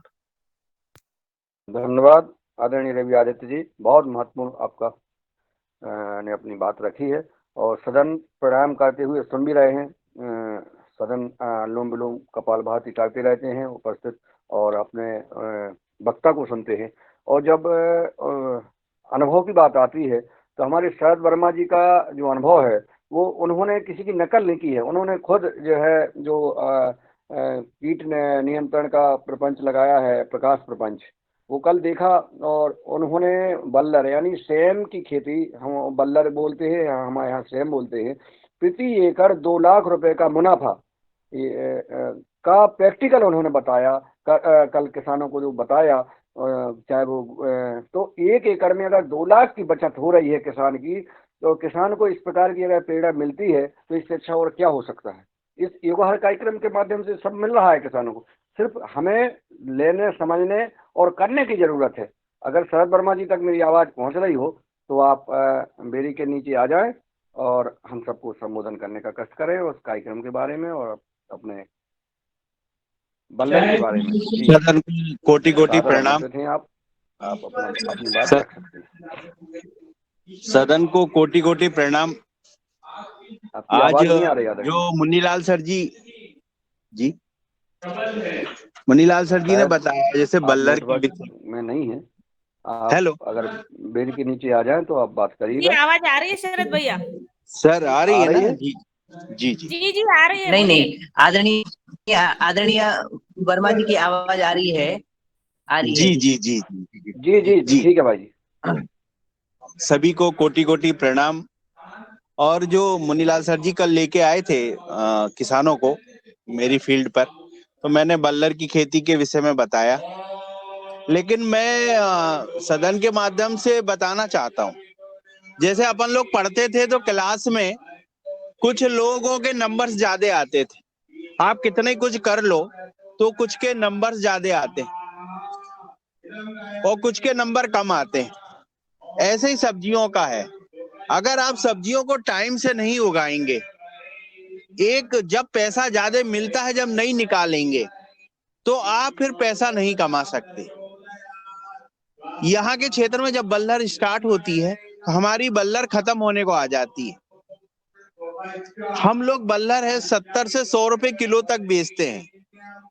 यहाँ की जो आसपास की बल्लर है, सेम कहते हैं जिसको, वो निकलती है उस समय 10 रुपए 15 रुपए किलो बिकती है। अब ये गैप क्यों? ये चीजें देख, आप झोला लेके बाजार जाते हैं और आपको 100 रुपए किलो आप गोभी का फूल लेके आते हो या कोई सब्जी लेके आते हैं। मैं सदन के माध्यम से बताना चाहता हूं कि अगर किसान चाहे तो वो भी 100 रुपए किलो की सब्जी निकाल सकता है। टाइम का बहुत ध्यान रखना पड़ेगा आपको। इसमें आप विशेष रूप से टाइम पे ध्यान दीजिए सब्जी की खेती में। अब किसी ने बोला कि साहब वो समय से पहले उगाना तो प्रकृति के विपरीत है। ऐसा नहीं है। समय से का ये मतलब नहीं है कि आप ठंड की सब्जी गर्मी में उगाएं, पर ठंड में अरली तो निकालें। जैसे ठंड स्टार्ट हुई आपकी सब्जी स्टार्ट हो जाना चाहिए। आप उसकी पौध को पॉलीथिन में या हम लोग जैसे गोबर के गमलों में तैयार करते हैं, आप गमलों में तैयार करिए उनकी पौध को। और आपके पौधों की जो बढ़वार है आप गमले में अपने, जो जैसे हम लोग करते हैं और आप लोग पॉलीथिन में भी कर सकते हैं, तो अपने पौधों की हाइट वहां पे 1 फीट की कर लीजिए। उसके फल देने की और उसकी जो डेट है लगाने की कम रह जाए, आपका जो फल 120 दिन में मिलने वाला है, अगर आपने कोई पौधा आपने तैयार कर ली है गमलों में, पॉलीथीन में, तो वो आपको 60 दिन में ही देने लग जाएगी। इस चीज का थोड़ा सा ध्यान दें। और ये हमने ही खोजा है, क्योंकि हम लोग बचपन से खेत में ही हमारा जन्म हुआ, पेड़ों के नीचे ही हम खेल के बड़े हुए, तो हमें मालूम है कि पेड़ क्या चाहता है। पेड़ की भाषा जिस दिन आप समझने लग जाओगे और जिस दिन क्लास रूपी सब्जियों में उत्पादन में पहले आने लग जाओगे, तो आप निश्चित ही 2 लाख तो क्या 2.5 लाख रुपए एकड़ कमा सकते हो। बस मैं इतना ही कहना चाहता हूँ। जी ओम प्रणाम। जी धन्यवाद शरद जी। आपने तो कल ये भी कहा था कि सुबह से उठ करके सिर्फ खेत पर आदमी चला जाए किसान हर हालत में, तो उसका भी लाभ होता है। हाँ, ये हमने बताया था कि अगर आपका कोई खेत है या कोई भी आपका प्रोजेक्ट है, अगर आप पर डे उसमें जाते हो, सिर्फ आप देख के आइए उसको, सुबह से शाम एक राउंड घूम के आइए आप प्रतिदिन, लेकिन दिन छूटना नहीं चाहिए। किसी भी हालत को सुबह से शाम तक आपको वहां खड़ा होना है। जिस चीज की आपने प्रोजेक्ट लगाया हुआ है, सब्जियां लगाई हुई है, फल लगाया हुआ है या किसी भी चीज का, तो वहां आपको जाना बहुत जरूरी है। आप जाएं वहां पे और प्रतिदिन उस पे अपनी निगाहें करें। वो प्लांट आपसे ज्यादा तो नहीं, पर 1 माह के बाद आपसे बात करने लग जाएगा, वो बताने लग जाएगा कि मुझ में क्या कमी है और मैं कैसे आपको ज्यादा उत्पादन दे सकता हूँ। जी ओम। धन्यवाद शरद जी। आदरणीय शैलेश यादव जी सदन में उपस्थित हैं। मैं चाहूंगा कि आप भी अपना अनुभव प्रदान करें, क्योंकि ये कार्यक्रम आपके माध्यम से ही हुआ है और आप हमारे दिव्य युग मंदिर ट्रस्ट के पीजीएस के एक ग्रुप के लीडर है और हमारे संघ पतंजलि किसान सेवा समिति के तहसील प्रभारी है, और आपने ये समन्वय बना के महाविद्यालय से ये कार्यक्रम कराया है, तो आप भी अपना अनुभव शेयर करें। आदरणीय शैलेश यादव जी। ओम जी, सभी उपस्थित सदन में मेरे वरिष्ठों को प्रणाम। और सर्वप्रथम मैं बहुत बहुत आभारी हूँ मुन्नीलाल जी यादव का, जो हमारे एक छोटे से आग्रह पर हमारे यहाँ आयोजित 2 दिवसीय जैविक कृषि में चुनौतियाँ और संभावनाएं, इस विषय पर जो एक राष्ट्रीय संगोष्ठी आयोजित की गई थी, उसमें आकर उन्होंने सहभागिता की और अपने विचारों से हमारे शासकीय स्नातकोत्तर कुसुम महाविद्यालय के विद्यार्थियों को अवगत कराया और अपने ज्ञान का कुछ हिस्सा उन्हें दिया। साथ साथ हमारे क्षेत्र के शरद वर्मा जी, रामकृष्ण रघुवंशी जी, रूप सिंह राजपूत जी और राकेश गौर जी, हमारे जिला प्रभारी रमेश मेहरा जी ने भी आकर इस कार्यक्रम की शोभा बढ़ाई। इसके लिए मैं आप सभी का बहुत बहुत आभारी हूँ। और कल हम भी मुन्नीलाल जी के साथ शरद भैया के खेत पे गए थे। वहाँ हमने ऐसी ऐसी तकनीकों को शरद भैया के, जिन्होंने खुद अपने जीवन के अनुभव से उन चीज़ों को सीखा है, वो हमें बताया कि यदि आप अपनी जो सब्जी की फसलें हैं, बाजार में यदि जिस समय आपकी फसल की भरपूर पैदावार निकलने वाली है और बाजार में दाम नहीं है, तो किस प्रकार उस पैदावार को हम थोड़ा सा आगे बढ़ाकर सही मूल्य उसका प्राप्त करके मुनाफा कमा सकते हैं। और भी ऐसी कई बातें हैं जो वहाँ देखी। उनका साइलेज प्लांट देखा, जो वाकई एक बहुत ही अद्भुत लगा। हमारी गौ माताओं के लिए मेरा विचार आया है, वहाँ से लेकर हम जो हमारा गोवंश सड़कों पर है इस समय, उसके लिए कुछ ना कुछ करने का प्रयास करूँगा। तो कल का दिन बहुत अनुभव लिए हमने, इसके लिए सभी का पुनः एक बार फिर से आभार, धन्यवाद। ओम। धन्यवाद आदरणीय शैलेश जी। आपका स्नेह आपने जो कहा है कल अच्छा भी लगा। और आदरणीय हमारे तुलाराम पटेल जी भी सदन में उपस्थित हैं। मैं चाहूँगा कि वो भी अपना अनुभव शेयर करने का कष्ट है। हमारे किसान हैं तुलाराम पटेल जी जो पीजीएस के किसान हैं। अगर मेरी आवाज़ आप तक पहुँच रही हो तो अनम्यूट कर लें और अपनी बात रखें। चलिए, शायद तुलाराम जी तक मेरी आवाज़ नहीं पहुँच रही है। तो आदरणीय रूप सिंह राजपूत जी सदन में उपस्थित हैं। मैं चाहूँगा कि आप अपना अनुभव शेयर करें। आदरणीय रूप सिंह राजपूत जी। जी ओम, सभी को प्रणाम जी। ये सिवनी वाला में 2 दिवसीय संगोष्ठी का कार्यक्रम चल रहा था। उसमें अनुभवी किसानों के द्वारा कुछ छात्रों ने बढ़िया जानकारी उनको मिली है हमारे द्वारा, और उनको जैविक खेती का महत्व पता लगा है और जैविक उत्पाद का प्रयोग करना महत्व पता लगा है कि क्यों हमको जैविक उत्पाद जरूरी है। ये हमारे द्वारा बताया गया किसानों के द्वारा, और किसानों को भी ये चेतावनी है कि जैविक खेती क्यों आवश्यक है। तो इस पर 2 दिन की कार्यशाला रही है और ये कार्यक्रम बहुत बढ़िया सफल रहा है सिवनी मालवा में प्रचार द्वारा। और बढ़िया ऐसे ही संगोष्ठी और कार्यक्रम होते रहे जिससे प्रचार प्रसार भी बढ़ता रहे और जानकारियां तक पहुंचे लोगों को। जी धन्यवाद। धन्यवाद आदरणीय रूप सिंह जी। और मैं चाहूँगा आदरणीय कुलदीप पुनियाल जी से, अगर मेरी आवाज़ आप तक पहुँच रही हो तो आपका मार्गदर्शन भी सदन को देने का कष्ट करें। उत्तराखंड से आदरणीय कुलदीप पुनियाल जी तक आवाज़ पहुँच रही हो मेरी? तो चलिए, शायद आवाज़ नहीं पहुँच रही है नेटवर्क। अब मैं डॉक्टर किशोर दुबे जी को सादर आमंत्रित करता हूँ, सम्मान के साथ वो आएँ और हमारे सदन को संबोधित करने का कष्ट करें। धन्यवाद मुनीलाल जी। बहुत अच्छी चर्चा चल रही है और उसमें हमारे जो मुख्य अतिथि जी ने जो बात कही, वर्षा बहन ने योगा के लिए बात कही, वो निश्चित रूप से सभी के लिए अनुकरणीय है, प्रेरणादायी है। और हमारे पवन सर ने जो बोला कि भाई ऐसी लुप्त होने वाली संस्कृतियां है, उनकी जतन होनी चाहिए। तो सर तो एक सर्व समावेशक नीति के माध्यम से बोल रहे हैं, तो निश्चित रूप से उसका भी जगह जगह समय समय पर अंगीकार होना चाहिए। कल आप लोगों का जो मध्य प्रदेश की टीम है, उन्होंने जो एक अच्छा प्रोग्राम लिया, उसके लिए बहुत सराहनीय और अभिनंदनीय प्रोग्राम था वो।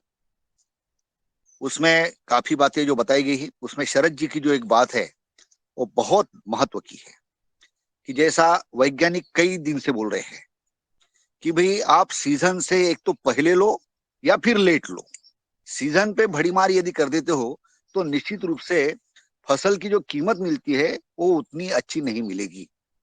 तो जिसको मतलब आप प्री सीजन बोलेंगे या पोस्ट सीजन बोलेंगे, जब एकदम सबकी फसल खत्म हो जाती है, उस समय में अगर आपकी फसल है तो भी आपको अच्छे दाम मिलने की संभावनाएं बहुत अच्छी होती है।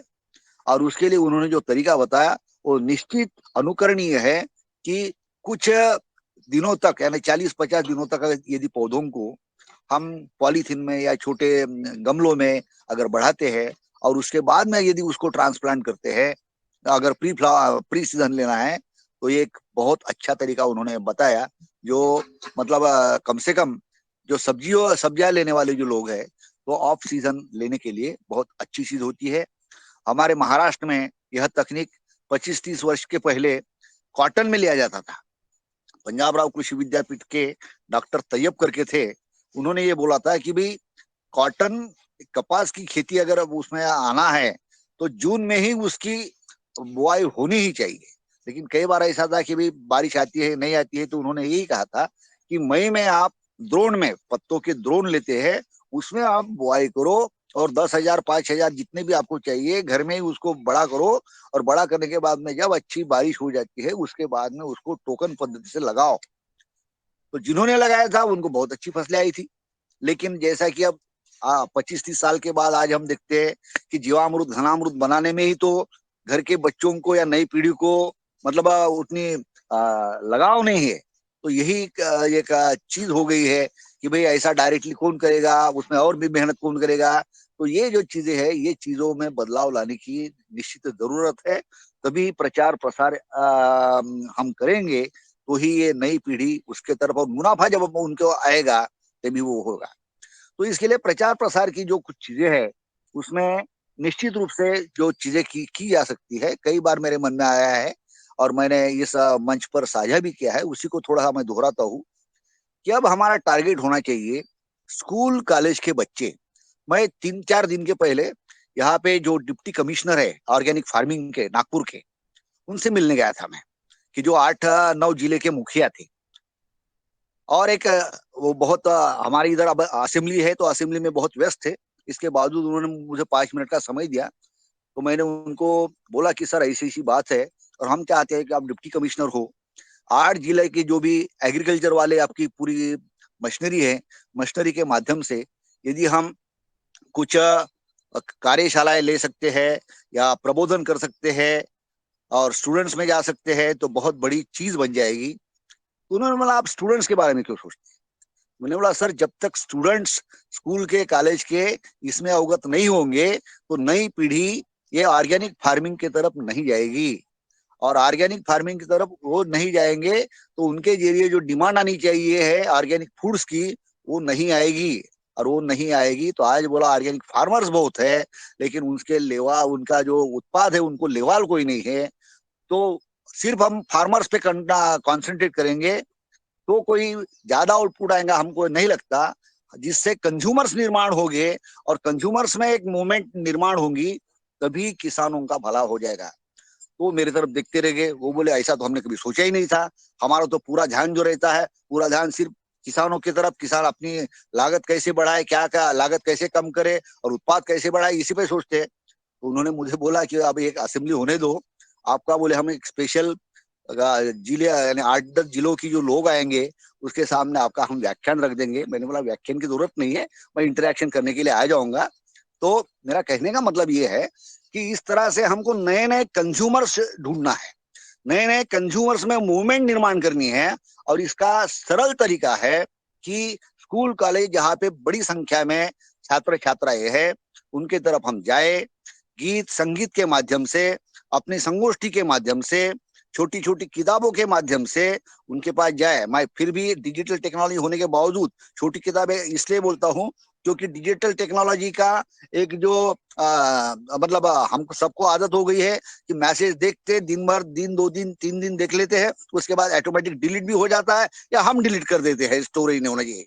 लेकिन किताब 5-10 पेज की 20 पेज की ऐसी रहेंगी और उसकी थोड़ी कीमत भी यदि हम देते हैं, समझो 10 रुपया 15 रुपया, तो वो उस छात्रा के पास में, उस छात्र के पास में रहेंगी जिसके पास में भी क्या करना चाहिए, कैसे करना चाहिए ऑर्गेनिक फार्मिंग, और इसके उत्पाद कहाँ मिलते हैं, कहाँ पे कांटेक्ट नंबर्स हो। मतलब उसमें इतनी छोटी सी किताब बनाने का हम सोच रहे हैं कि जिसमें जन जागरण भी हो, ऑर्गेनिक फार्मिंग के जो मुख्य पहलू है वो भी आ जाए, जो केमिकल्स के दुष्परिणाम है वो भी उसमें आ जाए, क्योंकि केमिकल्स के दुष्परिणाम बताए बगैर छात्र छात्रा ये ऑर्गेनिक की तरफ नहीं आने वाले, ये निश्चित रूप से मैं समझ रहा हूँ।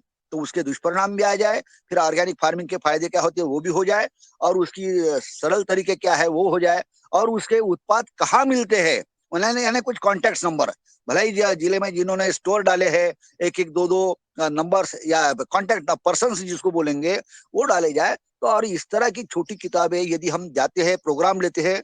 हमारे एक प्रोफेसर थे डॉक्टर महेश्वरी करके, अभी 90 साल के हैं, उनका यही कहना था मुझे 30-35 साल के पहले कि हम सभा मीटिंग लेने के बाद में उनके हाथ में, जिन्होंने अटेंड किया है उनके हाथ में एक पर्चा दो, क्योंकि वो पर्चा उनके पास में रहेगा, पर्चा रहेगा तो उसके माध्यम से भले ही उनके थैली में रहे, घर में रहे, तो उनको याद आती रहेंगी हम यहाँ पे गए थे, यहाँ ऐसा देखा था।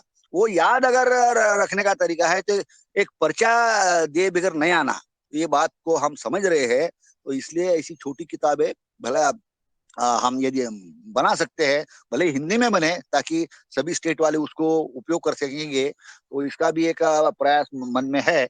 और स्कूल इसके जरिए हम जाते हैं तो निश्चित रूप से हमारा प्रचार भी बढ़ेगा, प्रसार भी बढ़ेगा। वो प्रचार प्रसार के बढ़ाने का और भी एक तरीका, जो पीछे भी हमने एक बार बोला था कि जैसी जनरल नॉलेज टेस्ट होती है, वैसे हम ये ऑर्गेनिक फार्मिंग के भी बाद में हम टेस्ट ले सकते हैं, कि ताकि उसकी एक 10 रुपया 20 रुपया ऐसा शुल्क लेके अलग अलग संगठनों के माध्यम से उनको सम्मिलित करा के, ताकि उसमें जितने छात्र छात्रा आएंगे उस बहाने पढ़ेंगे। वो हमारा मकसद पैसा कमाना नहीं है, लेकिन उस बहाने पढ़ेंगे। 50-100 क्वेश्चंस की यदि हम टेस्ट लेते हैं और उसको स्थानीय लेवल पे हम यदि पुरस्कार भी देते हैं, उसका प्रचार प्रसार करते हैं, तो उस माध्यम से कई जो ऐच्छिक छात्र छात्राएं हैं उसमें सम्मिलित होंगी, उसमें ऐसी कंपटीशन ली जा सकती है, जो भी कई सारी चीजें हैं। और उसके माध्यम से हमको ये जो अर्बन सेक्टर है, या जिसको हम बोलेंगे कि इकट्ठा रहने वाला छात्र छात्राओं का सेक्टर है स्कूल कॉलेजों का, उस पर हमको कॉन्सेंट्रेट करना पड़ेगा, तभी प्रचार प्रसार बनेगा और कंज्यूमर्स की संख्या बढ़ेगी। और कंज्यूमर की संख्या बढ़ाएंगे तो ही हम किसानों का बड़े पैमाने में भला कर सकते हैं। यह सूत्र हमको ध्यान में रखना पड़ेगा। अंतिम एक बात जो मेरे कल किसान से बात हुई, वो बात रख के मैं वाणी को विराम करने वाला हूँ। तो ये हम एक बहुत छोटे देहात में है 2-3 दिन से, तो वहां पे कुछ किसानों से बात हुई मेरी। तो किसानों ने एक नुस्खा जो बताया है, वही मैं सदन के सामने रखना चाहता हूँ। उसने बोला कि भाई हमारे तरफ रोही बहुत आते थे। मैं रोही को हिंदी में क्या बोलते पता नहीं, मराठी में तो रोही बोलते हैं, जो डुक्कर जैसे होते हैं और बड़े भीड़ में आते हैं और खेत को ध्वस्त कर देते हैं। आमतौर पर गन्ने के खेत में आते हैं और उसको तोड़ मरोड़ कर डालते हैं, बहुत नुकसान करते हैं किसानों का। तो बोले हम उसी के बगल में बैंगन की फसल लेते हैं, तो हमारे बैंगन के फसल को वो छूते तक नहीं। हमने बोला ऐसा कैसा क्या हो सकता है कि वो तो आमतौर पर किसको भी खा डालते। तो उसने नुस्खा बताया क्या क्या करे करके। तो वो बोले जो रोही की लेंडी होती है, वो रोही की लेंडी को हम इकट्ठा करते, 1-2 किलो, आधा किलो, जितनी भी हमको मिलते उसमें, और वो वहां पे जहाँ पे वो रोही पेशाब करते हैं, वो मिट्टी को भी हम इकट्ठा करते, और वो मिट्टी रोही के पेशाब की और लेंडी ये हम पानी में डालते, 100-200 लीटर जैसा भी, जितना भी संभव है, वो लेंडी की मात्रा के आधार पे, और उसको 2-3 दिन हम रहने देते उसमें। उसके बाद में उसको लकड़ी से घुमा के रोज 2-4 बार, तो निश्चित रूप से उसमें वो घुल जाती है। और घुलने के बाद वो पानी हम छान लेते, और पानी छान लेने के बाद में उसका हम स्प्रे कर देते। तो उस किसान का कहना था कि उससे रोही तो आते ही नहीं, वो तो अलग बात है, लेकिन उससे फ्लावरिंग की संख्या बढ़ जाती है, फ्रूटिंग की संख्या बढ़ जाती है, और फ्रूटिंग की जो साइज है वो भी बढ़ जाती है। और ये उसने 2-3 यानी फसलों में किया है, फूलगोभी में भी किया है, और बैंगन में खास तौर पर उसका कहना था कि इसमें बहुत ही अच्छे रिजल्ट हमको आए हैं। उसके साथ में उन्होंने एक बात और कही कि आमतौर पर हमारा अनुभव यह है, बोले कि जिस प्राणी से तकलीफ होती है, उसी प्राणी का मलमूत्र यदि हम उस फसल के पास में या किनारे पे यदि हम छिड़कते हैं, तो वो प्राणी वहां पे नहीं आता। ये हमारा बोले बुजुर्गों ने हमको बताई हुई चीज है। तो निश्चित रूप से इसको प्रयोग करने की भी जरूरत है।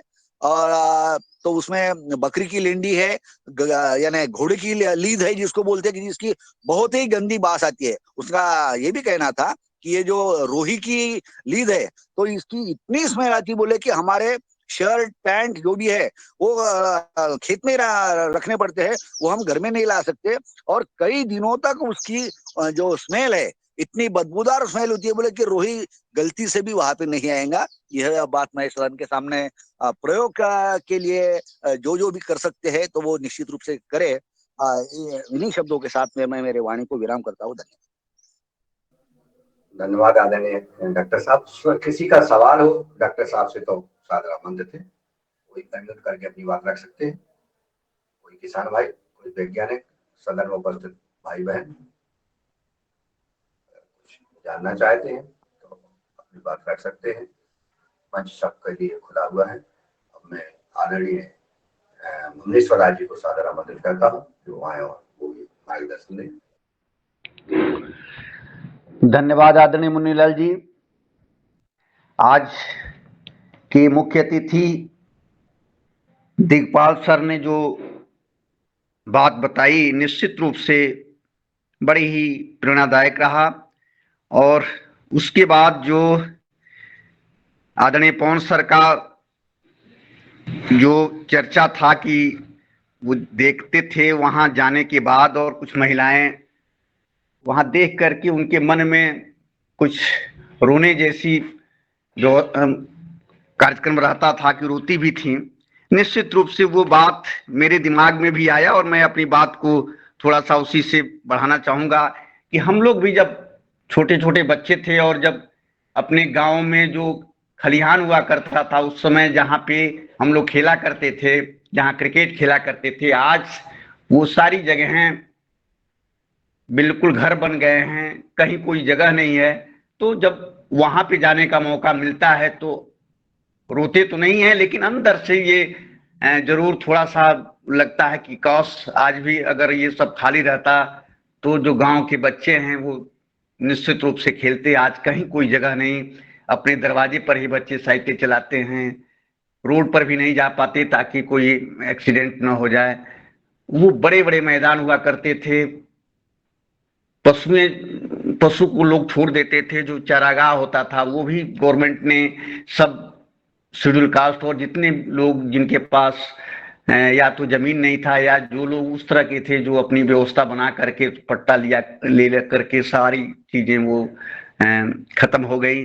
तो निश्चित रूप से विकास तो हुआ, लेकिन इसके साथ साथ जो कुछ व्यवस्थाएं थी जो पहले की वो निश्चित रूप से खत्म हुई। इसी के साथ आज मैं आदरणीय बहन जो आज की योगा का कार्यक्रम कराई उनका भी बहुत ही अच्छा रहा। बड़े धीरे धीरे उन्होंने बड़े मस्ती के साथ इस कार्यक्रम को कराया, हम लोगों ने आनंद लिया, योग भी किया। और जो आदरणीय दुबे सर और अन्य लोगों ने भी जो बात बताई, निश्चित रूप से ये सब देखने की बात है। हम लोगों की बातें भी निश्चित रूप से देखिए, जब कहीं कोई चर्चाएं होती हैं तो उसका असर पड़ता है, ज्यादा ना पड़े लेकिन कम पड़े। और अब थोड़ा सा ऐसे क्षेत्रों में जाने की जरूरत है जहां जैसे कुछ जो कथावाचक लोग हैं जो प्रवचन करते हैं वो खान पान के बारे में बहुत बताते हैं। मैं भी कभी कभी सुनने का मौका मिलता है, लेकिन मैं देखता हूं कि मुझे कष्ट होता है कि जब वो सारी अपनी बात बताते हैं लेकिन उसमें ये नहीं बताते कि जो आप अनाज पैदा हो रहा है उसमें पेस्टिसाइड है। या तो उनको इस बात की अज्ञानता है या वो कहना नहीं चाहते। इसी तरह से जो बड़े बड़े डॉक्टर हैं वो भी कभी कभी टीवी पर आकर के बीमारियों के बारे में बड़ी सरलता के साथ आप कैसे कंट्रोल करें, क्या क्या खाना खाएं, उसमें सारी बातें बताते हैं कि हाँ इस न्यूट्रिशन के लिए आप सेव खाएं, ये चीज खाएं, वो चीज खाएं। लेकिन ये नहीं बताते कि जो सेव आप खा रहे हैं उसमें प्रयास करें कि उसमें पेस्टिसाइड ना हो। तो यहाँ थोड़ा सा कष्ट होता है। सब लोग अपने व्यवसाय से संबंधित उनका जो व्यवसाय जहां से है उसी के इर्द गिर्द घूमते हैं। तो इसमें निस्वार्थ भाव से ये काम करने की जरूरत है। निश्चित रूप से हमारे कुछ मित्र भी हैं इसमें जो केमिकल पेस्टिसाइड में काम कर रहे हैं, और उन लोगों से भी मेरी वार्ता होती है कि कैसे अब जो इस समय जो चल रहा है उसमें आप लोगों का क्या रोल है।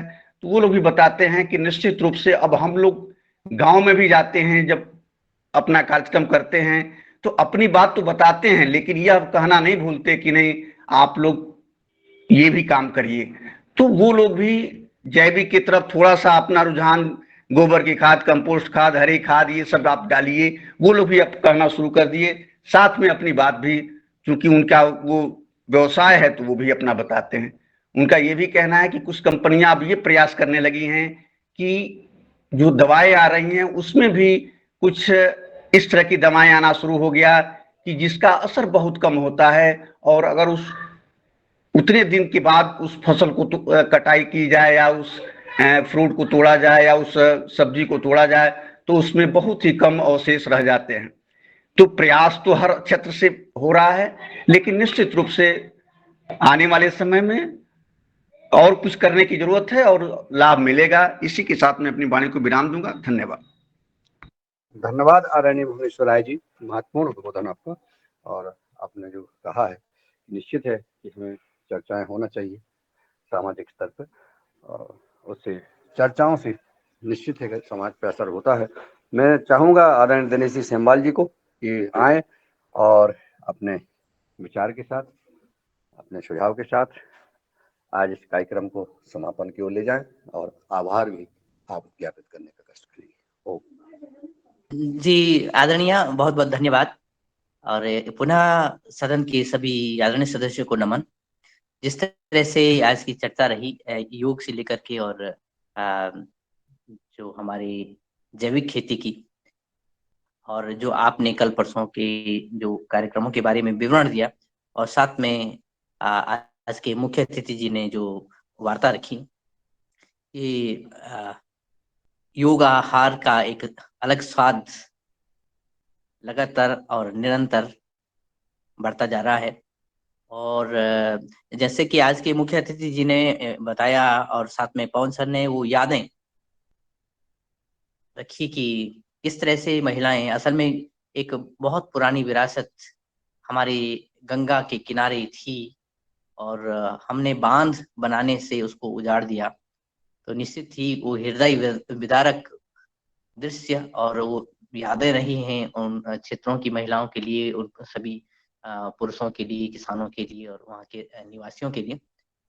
और मुझे याद आता है बचपन में मैंने वो नरेंद्र सिंह नेगी एक लोक गायक हुए हैं, उनकी दो पंक्तियां याद आती हैं कि तेरी डूबड़ लग्यूं च बेटा गंगा का कतीर, अबारी दो तू लंबी छोटी लेके आई, तेरी डूबड़ लग्यूं च, यानी तेरी डूबने लगी हुई है।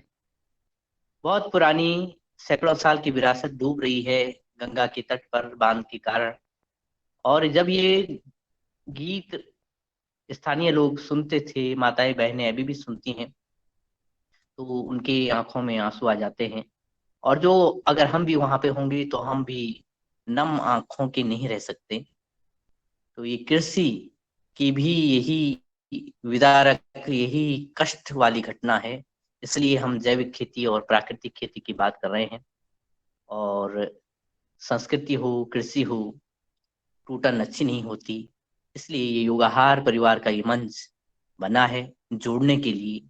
और इस क्रम में हम जो जुड़ रहे हैं और जोड़ रहे हैं, इस निरंतरता को आगे बढ़ाएं, यही शुभकामनाएं हैं। और आप सभी का बहुत बहुत धन्यवाद कि इस क्रम में लगातार और निरंतर कार्य आगे बढ़ रहा है। आप सभी महानुभावों का मार्गदर्शन प्रत्येक दिन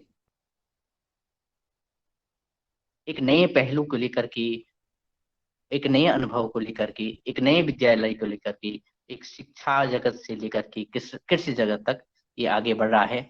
तो इसी क्रम में मैं आज के मुख्य अतिथि जी का, आज की योग शिक्षिका जी का और उपस्थित सभी महानुभावों का बहुत बहुत धन्यवाद करता हूँ योगाहार के इस मंच से कि हम आगे बढ़ते जाएंगे, हम आगे बढ़ते जाएंगे। इसी क्रम में पतंजलि योगपीठ की सभी उपशाखाओं से जुड़े हुए महानुभाव और साथ में भगवान दास कुशवाहा जी, भुवनेश्वर राय जी, दिक्पाल रमोला जी, डॉक्टर किशोर दुबे जी, गजानंद भजड़ जी, कल्पना जी, कृष्णा कुमार जी, कुलदीप उनियाल जी, LK यादव जी, ओंकार नाथ जी, और श्री पवन कुमार जी, श्री रामधार जी, श्री रमेश मेहरा जी, रवि आदित्य जी, रूप सिंह राजपूत जी, शैलेश यादव जी, शरद वर्मा जी, तुलाराम पटेल जी, उमाशंकर प्रसाद जी, डॉक्टर विनोद भट्ट जी, योगाहार के रिकॉर्डिंग के सभी सदस्य, आदरणीय मुनीलाल जी भाई साहब जी, आदरणीय रंजना बहन जी, मुकेश जी, आप सभी का हार्दिक स्वागत,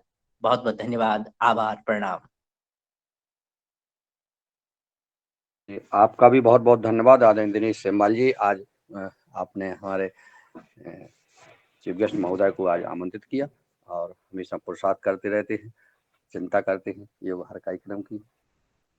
सभी सदस्यों को सादर प्रणाम। सुबह फिर मिलते हैं नए योग शिक्षक और चीफ गेस्ट के साथ, और चर्चाएं करें, आपस में जरूर संवाद करें। जैविक निर्मल ग्राम अभियान यात्रा, हमारे योगाहार कार्यक्रम को गति मिले। और जैसा कि आदरणीय पवन सर